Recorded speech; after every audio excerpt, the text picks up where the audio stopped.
Right, so hulle sê lamb champs gaan oor skaapvleis, maar nou gaan dit 'n bietjie oor 'n troue ook. So, hier's 'n man vars getroud en vars gewen. En ons gaan 'n bietjie hoor wat beteken dit vir hulle as boere en hoekom het hy ingeskryf. Kom ons gaan luister 'n bietjie in. Maar Louis, hoe gaan dit met jou? Hoe met jou? Nee, kyk, definitief baie beter met jou as met my. Ja, dis serieus, ja. So kom ons begin met die begin. Vertel my 'n bietjie van jou boerdery en wat jy doen daarin.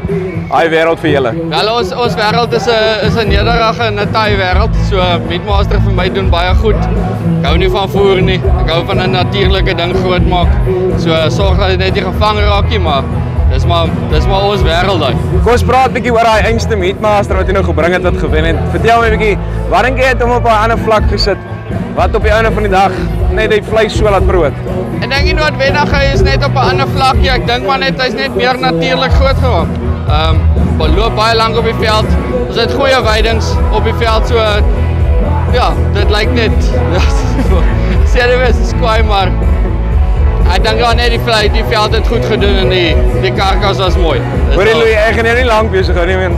Ek weet dis baie, maar as daar een ding is wat jy kan sê vir die mense wat saam met jou hier was of die mense wat graag wil kom Lamb Champs toe, die boere nou, wat sal dit wees? Ek sal sê as jy nooit hier is of nooit probeer jy gaan jy nooit jouself kan meet nie. So kom maak 'n kans, vat 'n kans, kom try. Vat 'n kans en leer eintlik. Dit gaan nie eintlik heeltyd altyd oor die skaap nie. Dit gaan eintlik dalk meer oor 'n ander se opinie oor hoe hy dit doen of hoe 'n ander dit boer. Dit gaan 'n aanwinst dalk wees vir jou boerdery. So kom try dit maar net. Maar dit is lekker. Dankie vir jou tyd. Ja, en mooi gaan vorentoe. Ja. Right, so nou en dan in die Karoo, dan sê ons jou honeymoon is belangrik, maar ek dink jy's nou gesorg. Dit is sleg, ja. So 'n stukkie skaapvleisie maak alles net mooier. Hoorie, baie geluk weer eens en dan hierdie man is op pad Alpha toe. So, Alpha is op pad. Moet dit nie mis nie. Dis die kampioenskappe, die laaste rondes. Dan gaan ons 'n bietjie kyk hoe ver kom die man daar. Dis vir ons spys, oor en uit.